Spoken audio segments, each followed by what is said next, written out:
Olá, alunos. Professor Derlon aqui novamente com vocês. Hoje nós vamos falar de uma coisa bem interessante. Vamos ter uma interdisciplinaridade aí com a história. Nós vamos falar um pouquinho sobre modelos atômicos, ok? Então, nesse resuminho aqui, nesse mapa mental de modelos atômicos, nós vamos deixar aí para vocês. Olha que bacana. Começamos então a falar de modelos atômicos. Todo ser humano ele cria modelos para facilitar o estudo. E não foi diferente com os átomos, né? O primeiro modelo atômico a ser determinado foi o modelo de Dalton. Dalton comparava o átomo com uma bola de bilhar. Ele falava que o átomo era maciço, esférico, fazia parte da menor parte da matéria, era indivisível e indestrutível.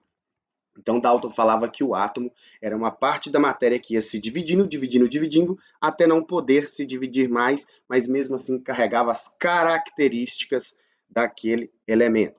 Depois, só que o modelo atômico de Dalton ele não conseguia explicar a natureza elétrica da matéria.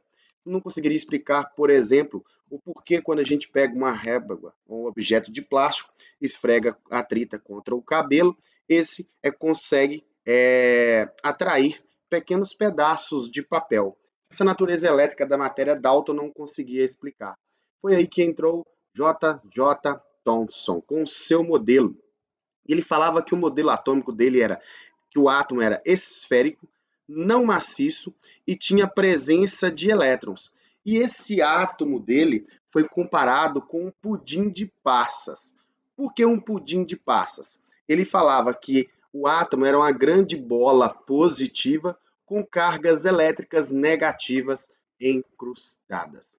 E depois temos o próximo modelo atômico, foi através de Rutherford, que colocou ele o mais próximo possível do que nós conhecemos, né? É conhecido o modelo como modelo planetário. Então, esse modelo planetário ele tem um núcleo, uma eletrosfera e os elétrons. O núcleo é um núcleo muito pequeno e positivo, com suas cargas positivas. Até que chegou o modelo de Rutherford-Bohr para incrementar esse modelo de Rutherford, que ele falava que os elétrons giravam na eletrosfera, sim, com a energia mínima possível e que o átomo ele poderia ter até 7 camadas nas eletrosferas.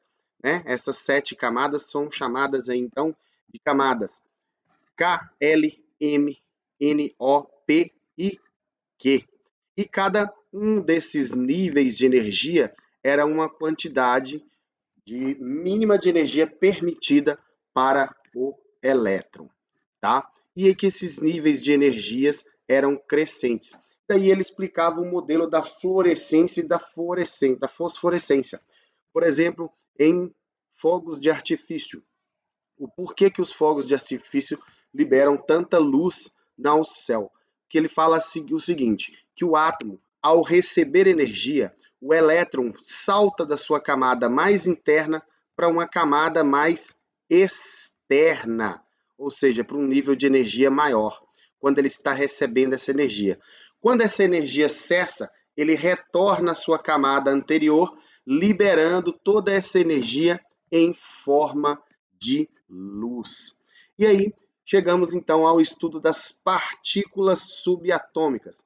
Logo depois, esse modelo de Rutherford-Bohr foi também aperfeiçoado pelo modelo de Summerfield. Mas para a gente aqui hoje, o interessante, como é um pequeno resuminho, um abrangente aqui, nós vamos falar somente desses modelos.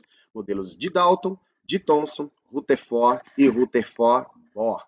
E temos então as partículas subatômicas. Quem são essas partículas subatômicas? Elas se resumem em prótons, nêutrons e elétrons, representadas pelos símbolos P, N e E, com carga positiva os prótons, com carga neutra os nêutrons e com carga negativa os elétrons. A massa relativa deles só é o elétron que é muito pequeno em relação às outras cargas. Um elétron é 1836 vezes menor do que um próton, ok? Então, vendo esse resumo todo aí que nós já estudamos também na primeira semana, sobre modelos atômicos, vamos para o nosso PET, aqui no segundo ano. Então, temos um resumo bem mais condensado aqui no PET, né? Com os 4 modelos atômicos. A gente consegue exibir aqui para vocês o modelo atômico de Bohr, de Dalton, que era a bola de bilhar, né? O modelo esférico e maciço. Depois nós temos o modelo de Thomson, que ele chamava de pudim de passas, que era a esfera positiva incrustada com cargas negativas. Depois temos o modelo de Rutherford, que era o modelo planetário, porque parece com os planetas. O centro do sistema solar seria o núcleo e os planetas ao redor girando do Sol. Então, é o sistema planetário e depois o modelo atômico de Bohr. Que então, os resumo desses 4 modelos atômicos. E só uma breve explicação do nosso instrumento de trabalho fantástico, que foi aperfeiçoado aí, aproxima-se muito do modelo de Mendeleev, que é a tabela periódica. Só para a gente entender, a tabela periódica, então, ela é composta por 18 grupos ou famílias. Então, olha aqui, ó, 1, 2, 3, até o 18, que são essas fileiras que estão colocadas aqui, ó, na vertical. Isso é composta por 7 períodos, ó, primeiro, segundo, terceiro, quarto, quinto, sexto, sétimo período, que são essas linhas horizontais aqui, ó, da tabela periódica que nós chamamos de períodos. Então, ela tem 7 períodos, que é a quantidade exata de camadas que o átomo pode ter com elétrons. Cada família estão agrupados os elementos que têm características semelhantes. Então, por exemplo, todos os elementos da família 1A têm um elétron na última camada. Todos os elementos da família 2A, 2 elétrons. Todos os elementos da família 3A, que é o do grupo 13, vão ter 3 elétrons. Da 4A, 5A, 6A, 7A e 8A ou 0, que são os gases nobres. Então, a tabela periódica ela é dividida em famílias A, que são os elementos representativos, e família B, que é essa parte aqui central da tabela periódica, ó, que eu estou desenhando aqui, que são os elementos de transição. Então, aqui depois da família 1A, 2A, nós temos a família 3B, 4B, 5B, 6B, 7B. O grupo 8, 9 e 10, todo ele representa a família 8B. E aqui nós temos a família 1B, o grupo 1B e o grupo 2B. E aí continua a sequência, 3A, 4A, 5A e assim por diante. Características da tabela periódica. Então, nós temos aqui a série dos lantanídeos e dos actinídeos. É como se dentro da tabela periódica existisse uma gaveta. Como assim uma gaveta? Todos esses elementos aqui, ó, que tem número atômico de 57 a 71, estão incrustados dentro desse quadradinho aqui, ó. Eles estão classificados, então, no 6º período, na família 3B. E toda a série dos actinídeos, que são os elementos que têm do número atômico 69 até o 103, estão dentro desse quadradinho aqui, ó. Tá? Então, eles estão no 7º período, na família 3B. Ok, pessoal? Então, olha só, complete as frases a seguir, explicando os experimentos que contribuíram para a elaboração de um determinado modelo atômico. Olha só que bacana. O experimento de raios catódicos realizado por Thomson revelou que... Então, nós já temos aqui, ó, a nossa explicação. Ele fala que o experimento de raios catódicos realizado por Thomson revelou que todos os átomos possuíam diminutas partículas subatômicas que tinham carga negativa e eram denominados elétrons. Então, esse foi a descoberta de Thomson, a carga elétrica, a natureza elétrica da matéria. Rutherford e seus colaboradores bombearam com partículas alfa uma fina folha de ouro, a fim de determinar o desvio que tal partícula teria ao colidir com os átomos de ouro. Para sua surpresa grande, quando ele colocou, para a surpresa de Rutherford, ao final do experimento realizado, foi possível perceber que grande parte das partículas alfa passavam pela lâmina sem retrocederem. Ele achava que a matéria, então, era maciça, indivisível. Então, Rutherford chegou à conclusão que o átomo, sim, era dotado de espaços vazios. Não era um pudim de passa, como dizia Thomson, e nem uma bola de bilhar, como falava Dalton. No número 2, então nós temos no número 2 aqui, ó, nós já estamos falando de partículas subatômicas. Considere os íons. Íons são átomos que ganharam ou perderam elétrons. Então a gente observa o seguinte, para a determinação de partículas subatômicas, a gente disse que lá no núcleo do átomo nós temos quem? Os prótons e os nêutrons. Ou seja, a massa atômica de um átomo é determinada pela soma de seus prótons e seus nêutrons. Se eu quero descobrir os nêutrons de um átomo, eu pego simplesmente a massa atômica e vou diminuir do seu número de prótons. Lembrando que o número de prótons é a mesma coisa que número atômico, que é, na realidade, a identidade do átomo. Ok? Então, para a gente conseguir os nêutrons desses elementos aqui, ó, o que a gente vai fazer? A massa atômica e o número atômico. Como que eu sei isso, Derlon? Como que eu identifico? A massa atômica, numa representação de um elemento químico, pessoal, a massa atômica é sempre um número maior. E esse número menor, corresponde ao número de prótons no núcleo desse átomo. Então, se eu quero saber a quantidade de nêutrons, o que eu vou fazer?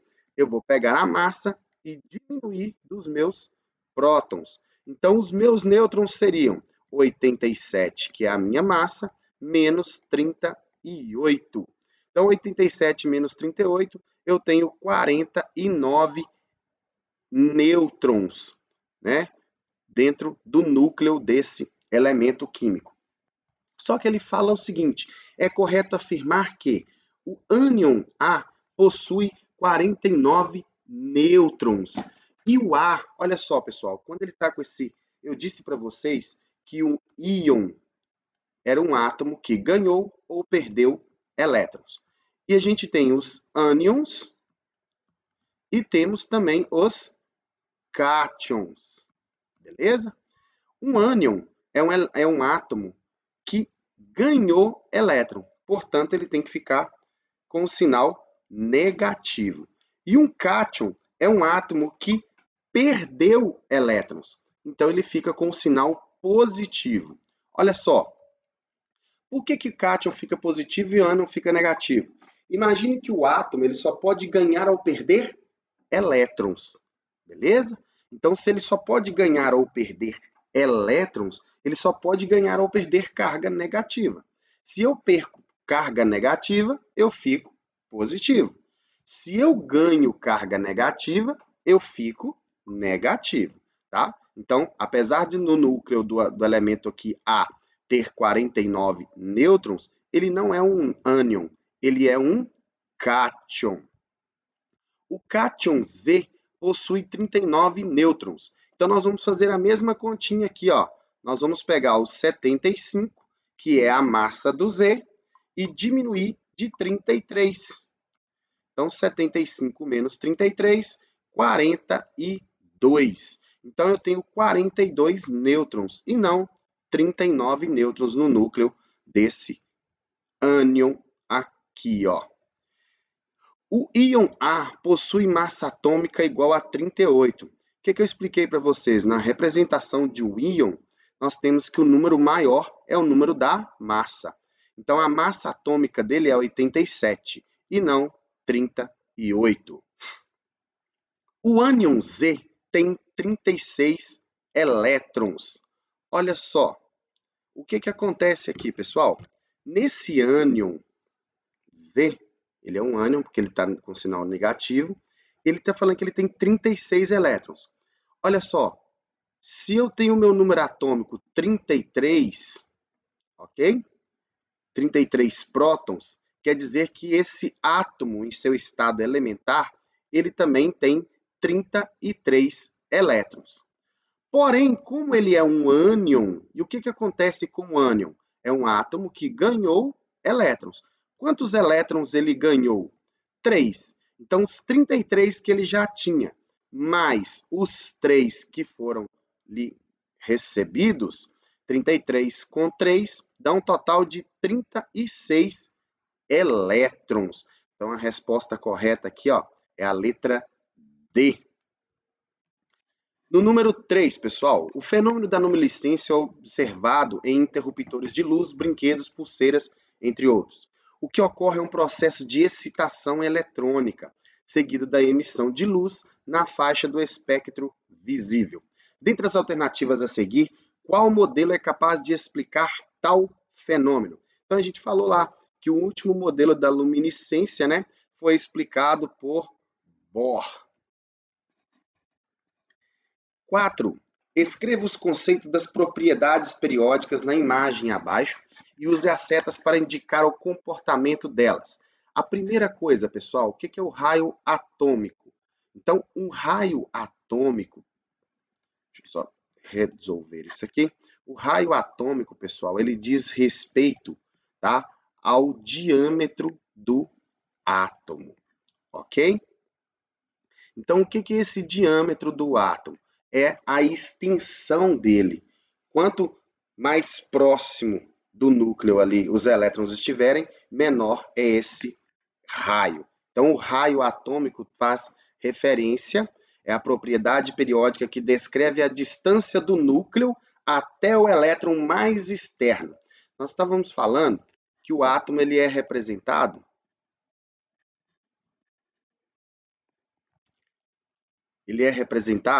por obter um núcleo e as camadas ao redor, não é isso? E nessas camadas eletrosferas onde nós temos os elétrons. Então, o raio atômico é a distância do núcleo, que é positivo, até o último elétron, o elétron mais externo do átomo. Então, o raio atômico quer dizer o seu diâmetro. E o que é a energia de ionização? Pessoal, olha só, essa energia de ionização, ela é também denominada potencial de ionização, que corresponde à energia mínima necessária para retirar um elétron do átomo ou um íon no estado gasoso. Nós falamos que um átomo ele só pode ganhar ou perder elétrons. E essa energia de ionização é a energia necessária para que arranque esse elétron do núcleo da eletrosfera do átomo. Afinidade eletrônica. A eletroafinidade ou afinidade eletrônica, né, ela corresponde à energia liberada quando um elétron é adicionado a um átomo neutro no estado gasoso. Ou seja, afinidade eletrônica é quando o átomo tem a capacidade de atrair elétrons para si. Ela se esbarra um pouquinho com a eletronegatividade, que é a propriedade periódica que indica a tendência do átomo de ganhar elétrons. E aqui a gente vai representar como que essas propriedades elas aparecem na tabela periódica. Então, o raio atômico, pessoal, ele cresce nesse sentido, ó, da direita para a esquerda, de cima para baixo. Então, quem é o elemento com o maior raio atômico? Lá no cantinho da tabela periódica aqui, ó, vocês vão encontrar o frâncio, o Fr. É o elemento de maior raio atômico, de maior diâmetro. Ok? E a energia de ionização? O que a gente falou da energia de ionização? É a energia necessária para arrancar um elétron do núcleo desse átomo. Então, imagine, quanto mais próximo esse elétron estiver do núcleo, mais difícil é para retirá-lo. Ok? Procede? Então, a energia de ionização ela é o contrário do raio atômico. Porque quanto mais próximo esses elétrons estiverem no núcleo, quanto menor for o volume desse átomo, mais difícil é para arrancar esse elétron, porque são forças opostas. O núcleo atrai os elétrons para próximo dele, né? Que são cargas positivas e negativas. Então, a energia de ionização, ela cresce da esquerda para a direita, de baixo para cima na tabela periódica. E afinidade eletrônica e eletronegatividade é a tendência que esse átomo tem de receber elétrons. Ou seja, imagina comigo, se a energia de ionização é a energia, né? Quanto maior a energia de ionização, mais difícil é de arrancar elétrons do núcleo de próximo do núcleo desse átomo, da sua eletrosfera. Se a energia de ionização é alta, próximo ali daquele núcleo, o raio dele também é pequeno. E quanto maior vai ser a sua eletronegatividade. Então, a eletronegatividade ela também cresce da esquerda para a direita, de baixo para cima, juntamente com a afinidade eletrônica. Só uma observação que cabe aqui, ó, nessa propriedade de eletronegatividade, os gases nobres não participam. Por quê? Porque eles são elementos, gases inertes. O que significa inertes? Que eles são pouco reativos, porque eles já têm o seu octeto preenchido ali na sua última camada. E o último, número 5, com relação à tabela periódica, é correto afirmar que o elemento oxigênio possui 8 elétrons distribuídos em 2 camadas eletrônicas. Então, se a gente for comparar isso aí, lá naquele resumozinho que a gente viu que na nossa camada K ela cabe no máximo 2 elétrons. E que o número atômico do oxigênio realmente é 8, né?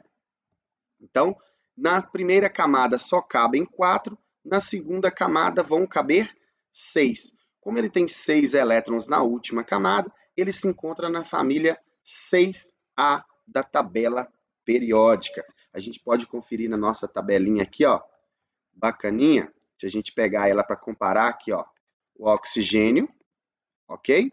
Tem 8 elétrons, ou 8 de número atômico, 8 prótons também. Ele está na família 6A, que ele tem 6 elétrons na última camada, e tem 2 camadas preenchidas por elétrons. Por que ele tem 2 camadas? Porque ele está exatamente no segundo período, tá? Então, portanto, aí, ó, a nossa última questão, a gente vai respondê-la com a letra A. Ok, pessoal? Bons estudos para vocês, espero ter ajudado e pausem o vídeo, resolvam as atividades, postem no Conexão Escola e até a próxima aula.